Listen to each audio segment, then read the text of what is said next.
반갑습니다. 오늘이 7월 12일입니다. 예. 날씨가 많이 무더워졌습니다. 또 세계 정세는 또 급박하게 돌아갑니다. 인류의 모든 역사는 하나님의 계획한 뜻을 따라서 마지막을 향해서 계속 질주하고 있지 않습니까? 질주, 달리는 건데요. 지구가 태양의 주위를 한 번 돌면 1년이지 않습니까? 그 속도가 수십만 킬로의 속도로 달리고 있기 때문에 질주한단 말도 부족할 만큼 이 세상은 빨리 움직이고 있습니다. 성경의 그 중심은 이스라엘이고 중동 지역에 벌어지는 그런 모든 상황들은 하나님의 뜻과 아주 밀접되어 있다고 그렇게 생각하시면 틀림이 없습니다. 트럼프가 이란과의 휴전은 끝났다 이렇게 말을 했고 이란은 항복은 없다 그렇게 말을 하고 있습니다. 사실 이란과 미국의 문제가 아니고 이스라엘과 아랍 진영과의 문제지요. 이란 핵무기를 갖게 되면 이스라엘을 언젠가는 핵무기를 사용할 수 있기 때문에 생존권을 지키기 위한 하나님의 백성들의 문제다라고 볼 수가 있습니다. 또 베네수엘라의 지진이 사상자 2만 명에 육박하고 있고 실종은 5만 명 이상이라고 그랬지 않습니까? 많은 사람이 처체에 기근과 지진이 있으리라고 하는 성경의 기록대로 점점 더 지진 횟수도 많아지고 우리나라도 얼마 전에 지진이 좀 징조가 있었고 그래서 마지막 때를 향한 징조들은 더욱더 많아지고 분명해지고 있다라고 생각이 되어집니다. 이런 어려움 속에서도 또 우리나라는 상당한 많은 일들이 발전되고 있기도 하지만 아직도 잘못된 그런 하나님의 진리와 맞지 않는 일들은 많은 사회 속에서 계속 이루어지고 있습니다. 그럼에도 불구하고 대통령이 나토와 몽골을 순방하면서 우리나라 경제력과 국방력을 더 강화하고 있다는 점에서는 아직도 우리나라는 그래도 하나님 앞에 축복을 받을 수 있는 기회가 주어진 복된 민족이지 않는가 싶어서 더욱더 하나님의 뜻을 따라 살 수 있는 그런 사회적 분위기 또 우리가 살고 있는 지역의 분위기도 그렇게 됐으면 좋겠다라는 생각을 가져봅니다. 자, 우리는 욥기 30장까지를 마쳤고 오늘은 31장을 할 차례입니다. 욥의 세 친구에 대한 마지막 말을 26장에서부터 27장, 28장, 29장, 30장까지 했고 오늘 31장까지 욥의 말이 이어집니다. 어떤 내용을 했는지 살펴보도록 하겠습니다. 우리가 생각해야 될 것은 무엇이냐면 이 욥기서에 등장하는 하나님과 사탄과 욥, 이 욥기서의 주인공은 하나님과 사탄과 욥이라고 할 수 있을 것입니다. 그 다음에 주인공이 있으면 조연이 있죠. 연출자들이 있는데 그 보조적인 사람들은 욥의 세 친구들이라고 볼 수가 있습니다. 그래서 이 욥기서의 그렇다면 주제는 무엇인가요? 하나님을 경외하는 문제에 대한 시험입니다. 하나님을 경외하는 문제, 어떻게 하나님을 공경하는 것이 올바른 사람들의 삶이냐 하는 것들을 주제로 하고 있다는 점에서 굉장히 우리에게 굉장히 중요한 교훈을 줄 수 있는 내용이다라고 생각이 되어집니다. 지금 어떻게 전개되고 있습니까? 욥의 상황을 보면 욥은 1장 1절에서 욥은 순전하고 정직하여 하나님을 경외하고 악에서 떠난 자더라 라고 말을 하고 있는 것이 욥의 하나님 앞에서의 상황입니다. 또 주연인 사탄은 욥이 까닭 없이 하나님을 경외하겠습니까? 하고 욥을 시험하는 빌미를 찾고 있는 거죠. 그러면 또 주인공이신 하나님은 또 어쩌습니까? 시험을 허락하고 단 생명은 해야지 말라라고 말하고 있습니다. 생명이 무엇입니까? 예수님께서는 나는 길이요 진리요 생명이다 라고 말씀하고 계셔서 하나님 자신이 곧 생명이고 예수님 자신이 곧 생명이고 욥에게 그 생명이 있다. 그 생명은 해야지 말라라고 하였기 때문에 하나님은 결코 욥을 지켜주시기 위한 생명을 해야지 말라고 하는 말씀을 하고 있다라고 볼 때 욥과 또 욥의 세 친구들이 어떤 말을 하고 있든지 간에 하나님이 욥에게 일깨움을 주고 그 생명을 유지시켜서 연단하고 더욱더 하나님 앞에 정금같이 거룩하게 나오게 하기 위한 뜻이 있다라고 생각해 볼 수 있습니다. 자, 그래서 그런 내용에 대해서 이제 사단은 하나님을 경외하는 자를 무너뜨리는 것이 이 사탄의 목적입니다. 하나님을 경외하지 못하도록 넘어뜨리려고 하는 것이고 사탄 쪽으로 사람을 데려와서 자기와 함께하기를 원하는 것이 사탄의 목적입니다. 창세기에서 아담과 이브를 속여서 하나님을 떠나게 만드는 역할을 하고 자기를 공경하게 만들었잖아요. 그래서 이제 그런 상황이 전개되고 있는 가운데서 욥이 고난을 받는 부분이 나오지 않습니까? 1차적인 고난은 욥의 자녀들을 다 취하고 그 재산을 다 없애고, 두 번째 과정에서는 그 몸에 발바닥에서부터 머리 끝까지 욕창이 나게 해서 기와쪽으로 뜩뜩 긁는 고통을 주고 있는 그런 상황으로 전개되면서 그 가운데서 욥이 당하고 있는 그런 내용과 욥의 말을 통해서 세 친구들이 욥에게 권고하고 말하고 있는 상황들이 계속되고 있는 것이 지금까지 전개되고 있는 그런 내용입니다. 자, 그러면 오늘 31장에서는 욥이 마지막으로 무엇을 말하는지를 살펴보고 그 다음에 엘리후라고 하는 젊은 사람이 등장을 합니다. 살펴보도록 하겠습니다. 32장, 3장, 4장까지 갈지는 시간을 보면서 하도록 하겠습니다. 자, 그러면 욥기 31장의 내용을 살펴보도록 하겠습니다.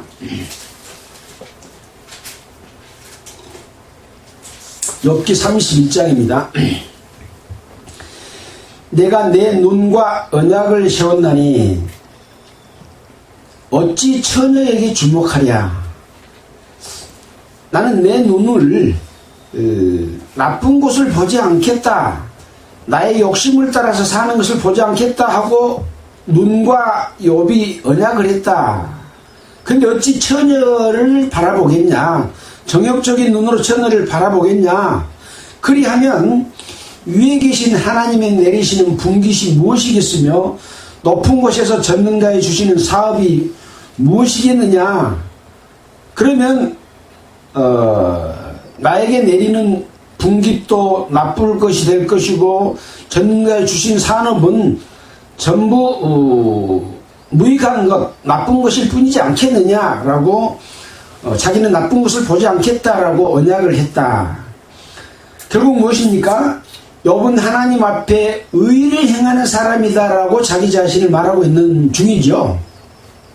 물론 지금까지도 그렇게 말을 했고, 욥기 30장과 31장에서 항상 자기 자신이 하나님 앞에 선하고 올바름을 주장하고 하나님은 권능과 위엄과 능력을 가지신 분이다 라고 말했던 내용들을 31장에서도 계속 말하고 있다라고 볼 수 있습니다. 높은 곳에서 전능자 주신 사람이 무엇이겠느냐? 불의자에게는 환난이 아니겠느냐? 행악자에게는 재앙이 아니겠느냐? 그가 내 길을 감찰하지 아니하시느냐? 내 걸음을 다 세지 아니하시느냐? 하나님은 다 살펴보고 내가 어떻게 행하는지를 보고 복과 화를 주시는 그런 분이기 때문에 내가 내 눈이 잘못된 것을 보고 행하면 나에게 환난이 오고 재앙이 올 것이다. 결코 나는 그렇게 살지 않았다라고 하는 것을 하나님이 이런 분이라는 걸 내가 아는데 내가 그렇게 행하겠느냐라고 말하고 있습니다. 5절에 더 구체적으로 말하지요. 언제 나의 행위가 허탄하였으며 내 발이 괴휼에 잘못되고 사기치는 것이 빨랐겠느냐. 그리하였으면 내가 공평한 저울에 달려서 하나님의 나의 정직함을 아시게 되기를 원하노라. 결코 나는 정직하기 때문에 저울에 달려도 나의 공평함은 하나님이 판단하고 알아서 주실 것이다. 내 마음이 내 눈을 따라갔던가. 7절입니다. 언제 내 걸음이 길에서 떠났던가. 내 마음이 내 눈을 따라갔던가. 내 손에 더러운 것이 묻었던가. 그리하였으면 나의 심은 것을 타인이 먹으며 나의 소산이 뿌리까지 뽑히는 것이 마땅하니라 라고 말하고 있습니다. 언제 내 마음이 여인에게 유혹되어 이웃의 문을 엿보아 기다렸던가. 그리하였으면 내 처가 타인의 맷돌을 돌리며 타인에 더불어 동침하는 것이 마땅하니라. 이는 중지라. 재판장에게 벌받을 악이요 멸망하도록 사르는 불이라. 나의 모든 소산을 뿌리까지 없이 할 것이니라. 남종이나 여종이 나로 더불어 쟁변할 때 내가 언제 그의 사정을 멸시하였던가. 그리하여서 하나님이 일어나실 때 내가 어떻게 하겠느냐. 하나님이 국문하실 때 내가 무엇이라 대답하겠느냐. 욥은 다른 여인에게 유혹되지 않았고 만약에 그렇게 했다면은 내 처에게 다른 사람이 동침하는 것이 마땅하다 할 정도로 자기는 그렇게 했다는데 다른 여인에게 한눈 팔지 않았다. 이것은 중죄다. 하나님에게 벌받을 일이고 멸망하도록 사르는 불이다. 또 나의 소산을 뿌리까지 없이 할 것이다. 또 그리고 나는 남종이나 여종으로 더불어 쟁변할 때 내가 그의 사정을 멸시하지 않고 다 들어준 사람이다 라고 말하고 있습니다. 15절입니다. 나의 태 속에서 만드신 자가 그도 만들지 아니하셨느냐. 우리를 뱃속에 지으신 자가 하나가 아니냐. 내가 내 종도 만들 때 어머니 뱃속에서 여호와가 만들었고 나를 어머니 태 속에서 만들 때도 하나님이 만들었다. 그렇기 때문에 나는 그 종들에게도 그 사정을 잘 들어주고 멸시하지 않았다 라고 자기의 하나님 앞에서 선한 삶을 이렇게 이야기를 하고 있습니다. 16절입니다. 내가 언제 가난한 자의 소원을 막았던가. 과부의 눈으로 실망케 하였던가. 나만 홀로 식물을 먹고 고아에게 먹이지 아니하였던가.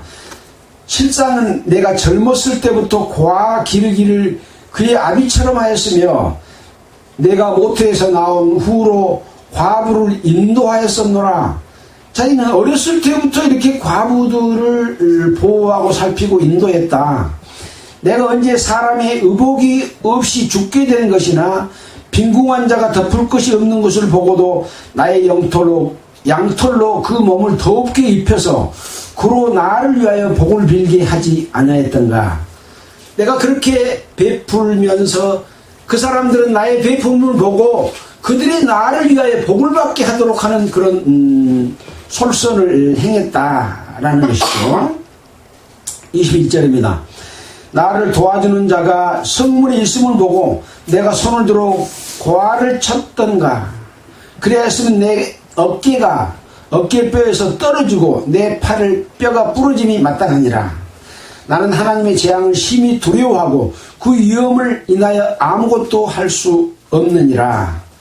그러니까 이 욥은 자기가 잘못했다고 한다면 어깨뼈에서 떨어지고 내 팔이 뼈가 부러짐이 마땅하다고 할 그런 게 생각하고 살아왔던 사람인데, 지금 자기는 발바닥에서부터 머리 끝까지 욕창이 나서 고통 중에 있다. 내가 잘못함이 없는데 왜 이런 일이 있느냐라고 하는 것을 이야기했다고 볼 수 있겠죠. 나는 하나님의 재앙을 심히 두려워하고 그 위험을 인하여 아무것도 할 수 없느니라. 나는 이렇게 하나님을 두려워함으로 공경하고 올바른 삶을 살았습니다 라고 지금 하나님 앞에 변명하고 있다고 볼 수 있겠죠. 물론 욥의 세 친구에게 말하고 있죠. 엘리바스도 이걸 듣고 있는 거죠. 24절입니다.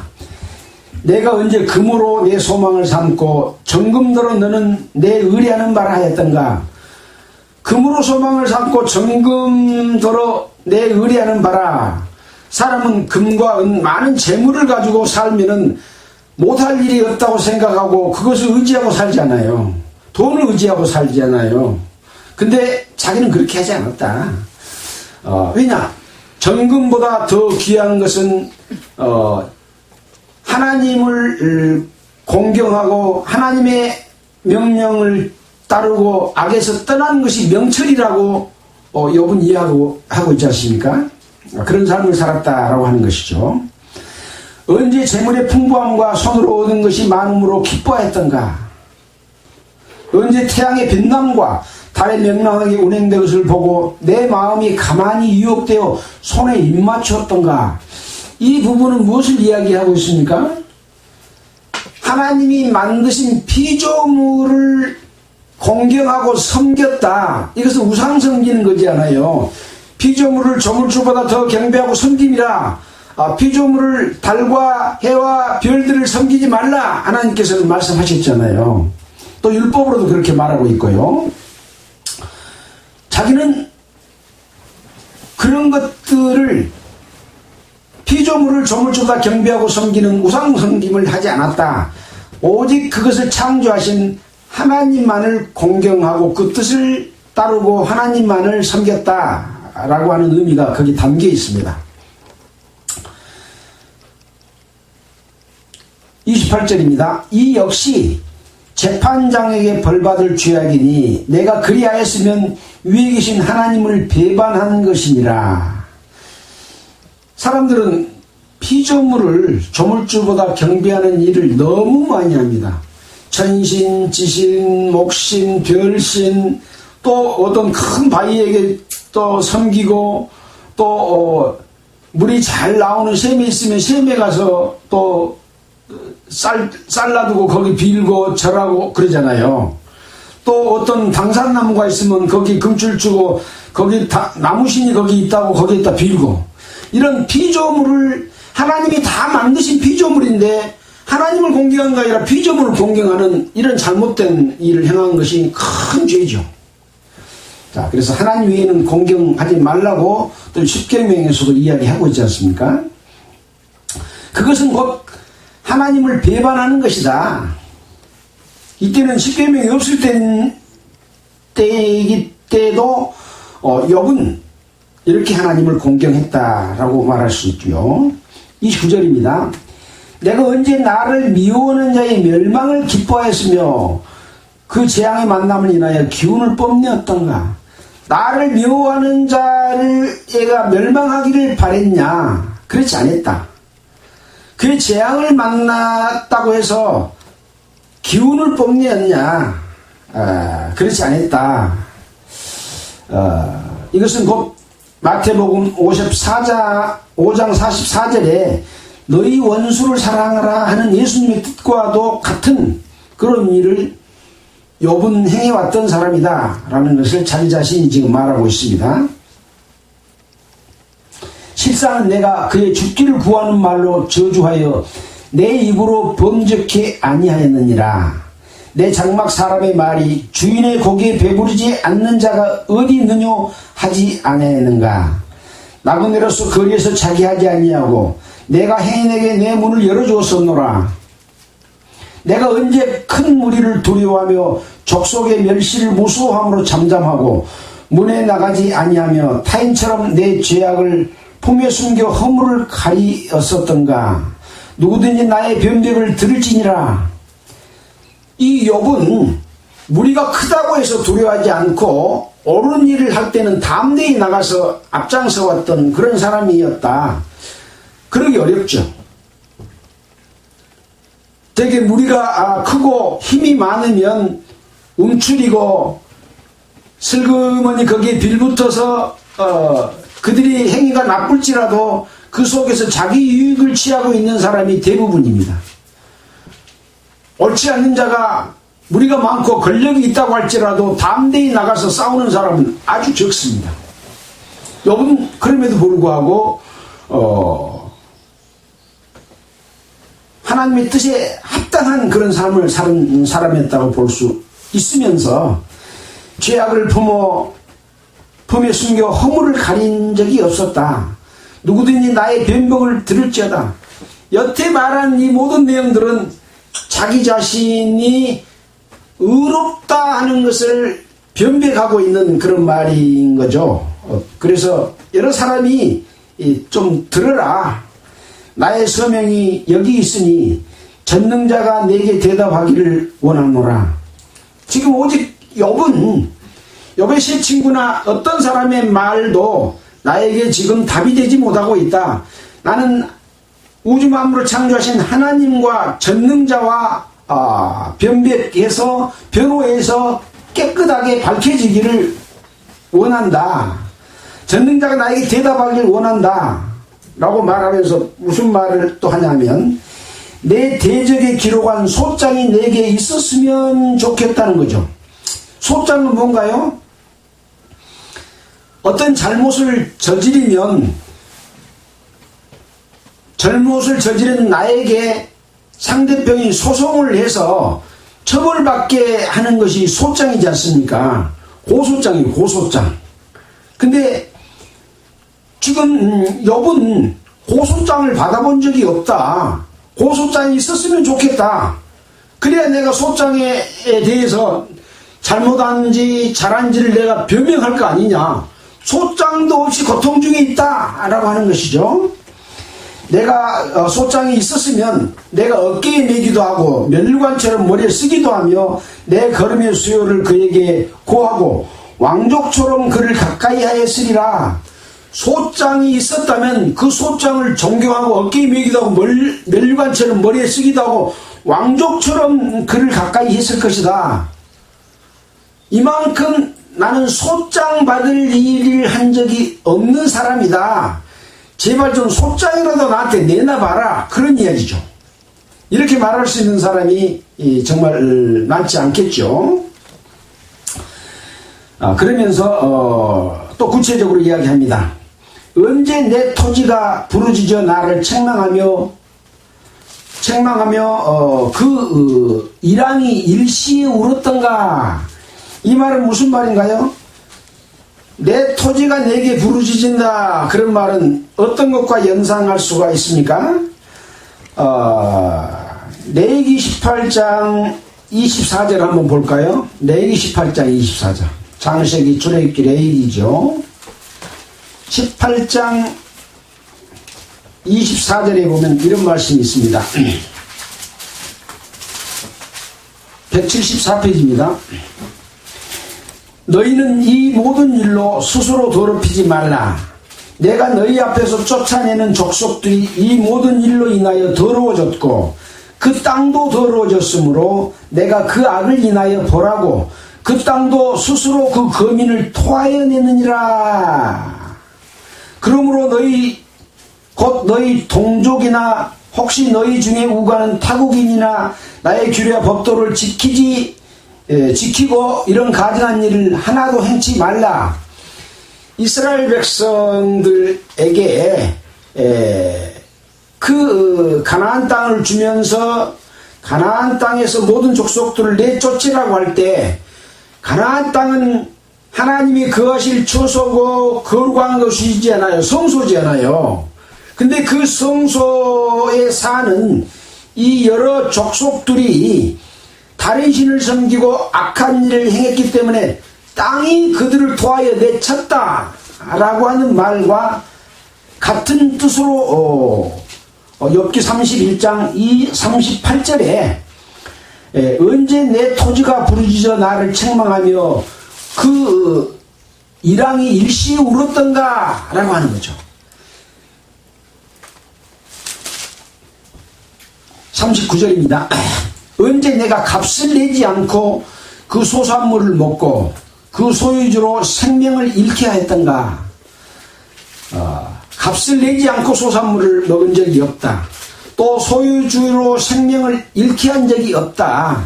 그리하였으면 밀 대신에 찔레가 나고, 찔레는 나쁜 식물을 대표하는 그런 거죠. 밀 대신에 찔레가 나고 보리 대신에 자풀이 나는 것이 마땅하니라 하고 욥의 말이 그치니라. 그래서 욥은 31장에서도 자기 자신의 행위가 허탄하지 않고 하나님을 공경하고 하나님의 뜻을 따라서 세상에 살 때에 올바른 일을 하며 살았다라고 하는 것을 이렇게 변명을 했습니다. 하나님 앞에 또 변백되이 하나님의 추에 달리기를 원하는 그런 말을 했습니다.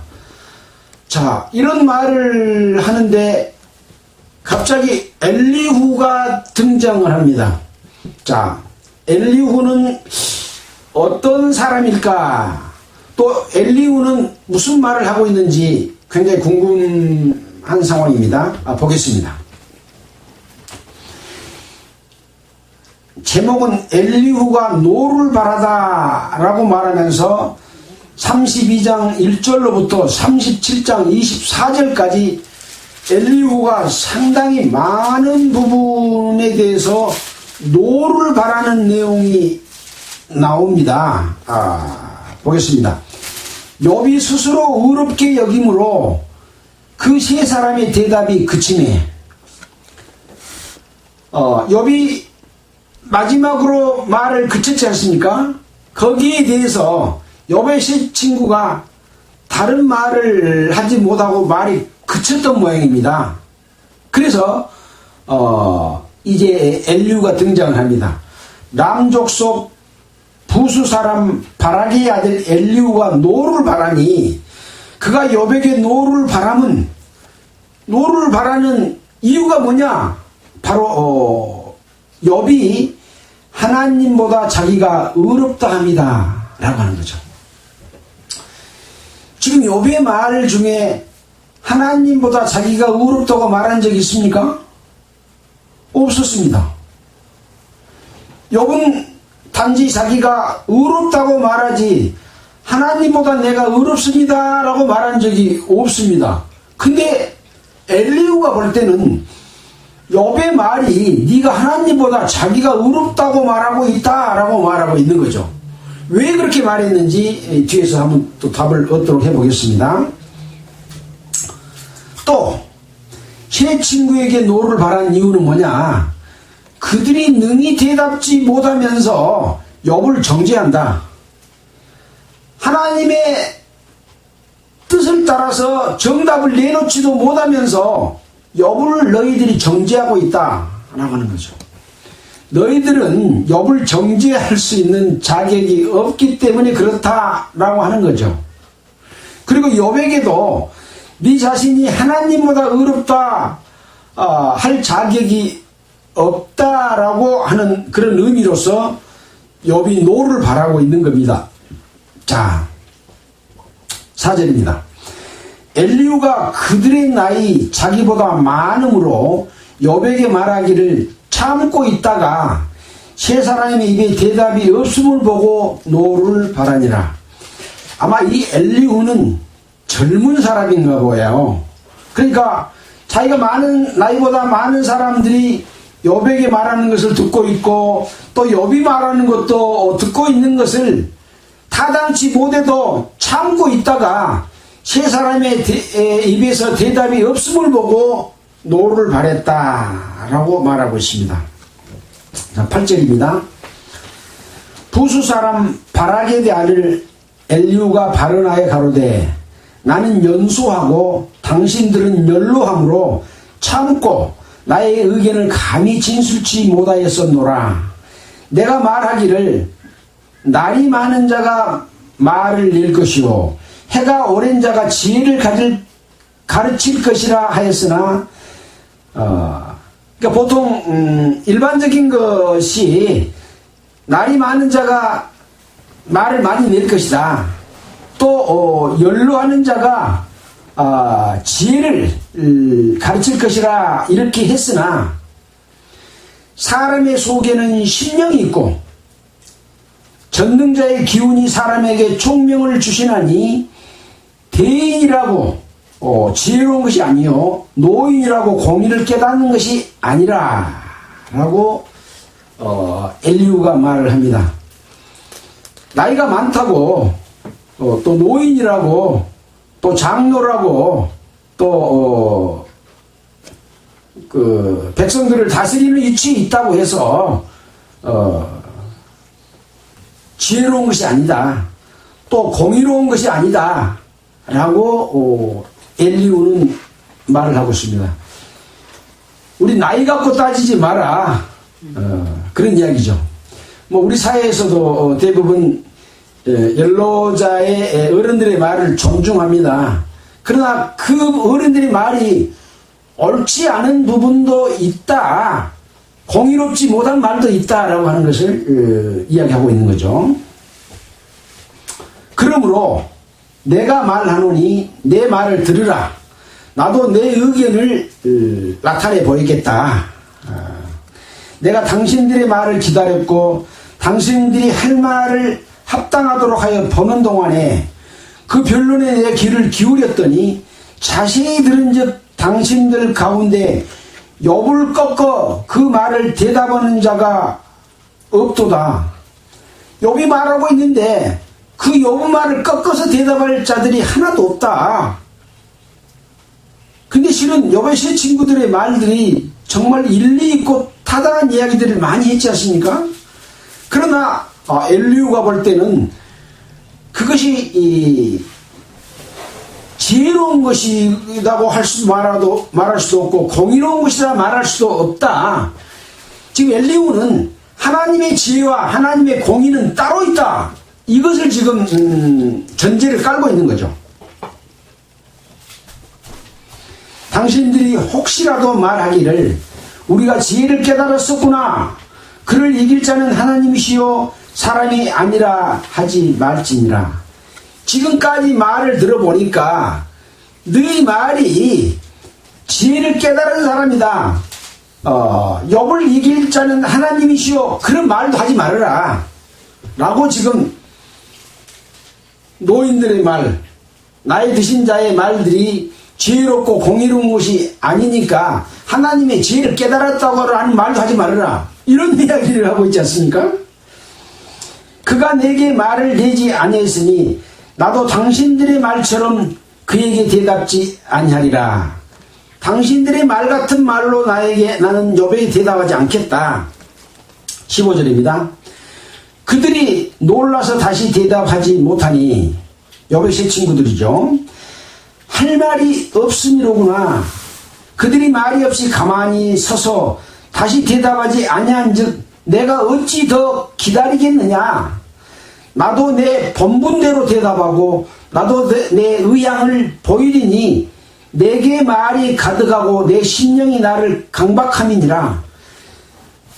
욥의 친구들의 말과 욥의 말을 듣고 있다 보니까 그 지혜롭지 못하고 또 공의롭지 못한 말 때문에 내가 하고 싶은 말이 내 마음속에서 막 격동하고 있다. 그러니 내가 말하겠다. 그러니 너희들 가만히 좀 있어라. 이런 말을 지금 하고 있습니다. 내게 말이 가득하고 내 심령이 나를 강박함이니라. 보라, 내 가슴은 봉한 포도주 같고 새 가죽 부대가 터지게 되는 것 같구나. 포도주를 봉하면 어쩐가요? 그 속에 발효가 되고 가스가 싸서 빵 터지죠. 그런 것처럼 내가 하고 싶은 말로 가득 차 있다. 새 가죽 부대가 터지게 되는 것 같구나.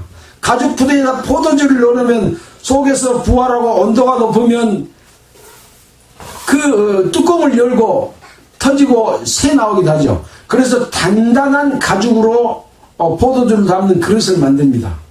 또 포도주 담는 병은 뭘로 막나요? 코르크 마개로 막아가지고 못 터지게 만들어서 꽉 막아 놓습니다. 그런 것처럼 이 엘리후는 욥과 욥의 친구들의 말을 듣고 그것이 지혜롭고 공의롭지 못함으로 인해서 답답해하는 것이 이런 상황이다 라고 말하고 있습니다. 우리가 그동안에 읽고 느끼기로는 대단히 지혜롭고 귀한 말들을 많이 했는데도 엘리후는 이런 말을 하고 있습니다. 그것이 무엇인지가 더욱 궁금해지지 않습니까? 20절입니다. 내가 말을 해야 시원할 것이라. 내 입을 열어 대답하리라. 나는 결코 사람의 낯을 보지 아니하며 사람에게 아첨하지 아니하나니 이는 아첨할 줄을 알지 못함이라. 만일 그리하면 나를 지으신 자가 속히 나를 취하시리로다. 나의 목숨을 취해서 나를 죽일 것이다. 나는 사람의 눈치 보고 말하는 사람이 아니다. 엘리후도 정말 의롭고 정직한 사람이죠. 사람들은 세상 살 때에 지혜가 무엇이냐? 말을 함부로 말하지 마라. 앞서지 말고 뒤따라가라. 권력이 있는 자에게 대들지 마라. 라고 말하는 것이 일반적이죠. 힘있고 권력있고 우리가 말하면 눈치 보고 슬슬 따라서 살아. 우리 조상들이 너무나 외침을 많이 당하다 보니까 그들로부터 옳은만 하다가 피해를 입은 사람이 너무 많아.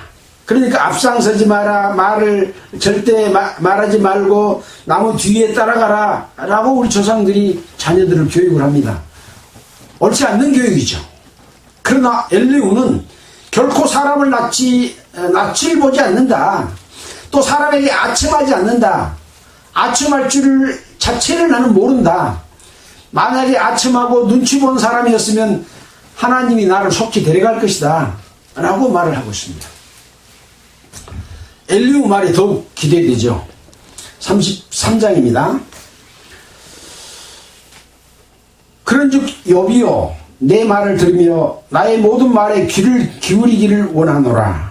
내가 입을 여니 내 혀가 입에서 동하는구나.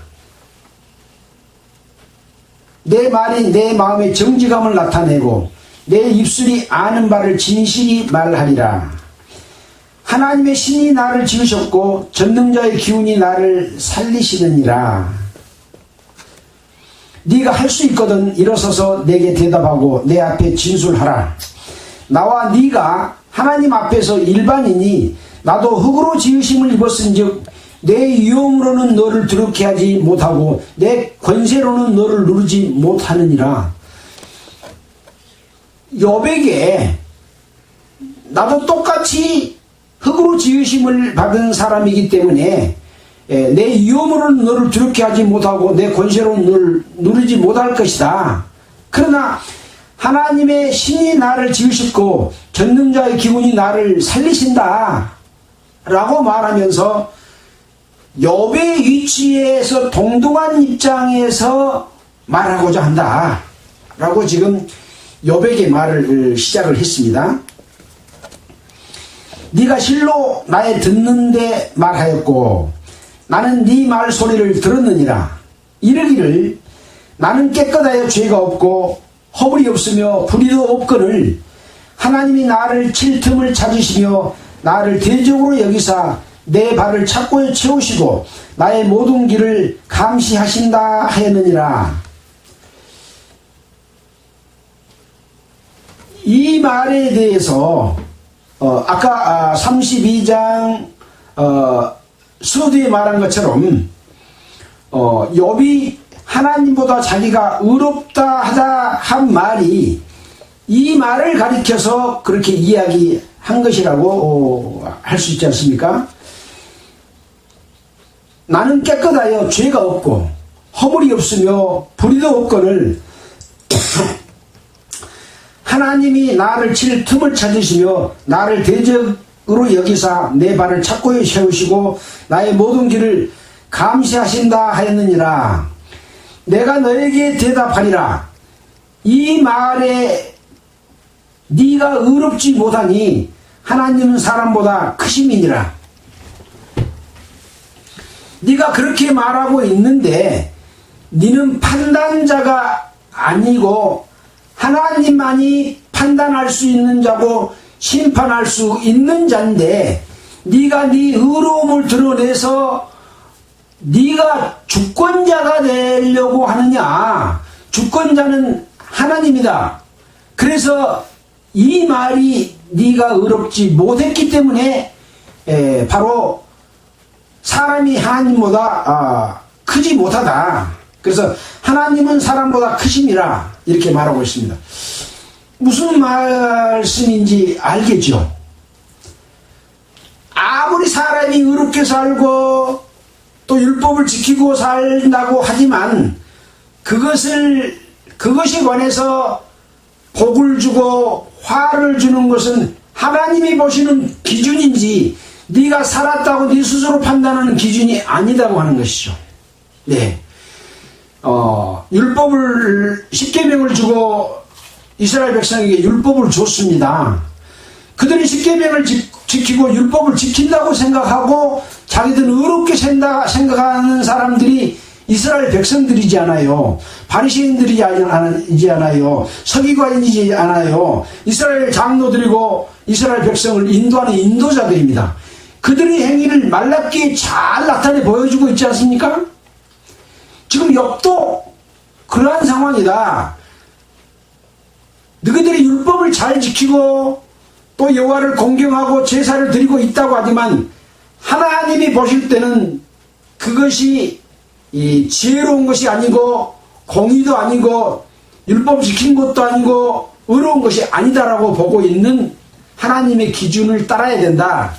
네가 의롭다 하는 것 자체가 하나님이 판단할 판단을 네가 하고 있는 것 자체가 죄다라고 말하고 있습니다.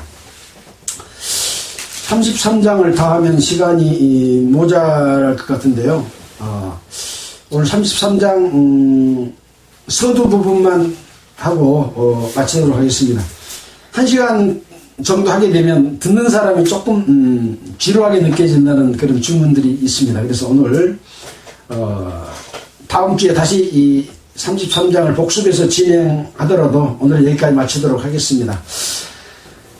우리가 정리해 볼 것은 하나님의 기준과 사람의 기준, 하나님이 생각하는 것과 사람이 보는 입장은 다르다. 그래서 우리는 언제나 말씀에 비추어서, 율법에 비추어서 또 하나님의 그 뜻을 알고 그 뜻에 맞출 수 있는 그런 믿음의 삶을 살아야 된다라고 하는 부분이다라는 것만을 이해하고 성경을 접근했으면 좋겠다는 말씀으로 마치도록 하겠습니다. 기도드리겠습니다. 하나님 아버지 감사합니다. 예수 그리스도로 말미암아 구원받은 하나님의 자녀들이 교회를 이루고 이 세상에서 살아갑니다.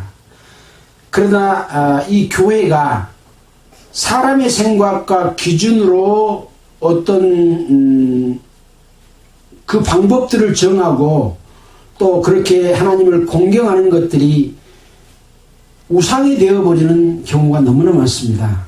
사람의 지혜와 능력으로, 사람의 방법으로 하나님을 공경하는 일들이 너무나 많습니다. 이것이 어떤 잘못인지를 일깨워주는 욥기서의 내용이라고 생각이 되어집니다. 교회가 미혹되면 종교가 돼서 사단의 처소가 되어 버리는 것을 우리는 성경을 통해서 깨닫게 됩니다. 악한 곳에 처해 있는 자들을 불쌍히 여기고 구원해 주시기를 원합니다. 하나님의 자녀가 거룩하고 의롭게 되기를 원합니다. 주여 능력으로 함께 해주시고 도와주시옵소서. 이 모든 말씀을 우리를 권해주신 예수 그리스도의 이름으로 기도드렸습니다. 아멘. 찬송가는 539장 하겠습니다.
마치겠습니다. 이제 언니가 덥다. 아까 언니가 너무 알듯하게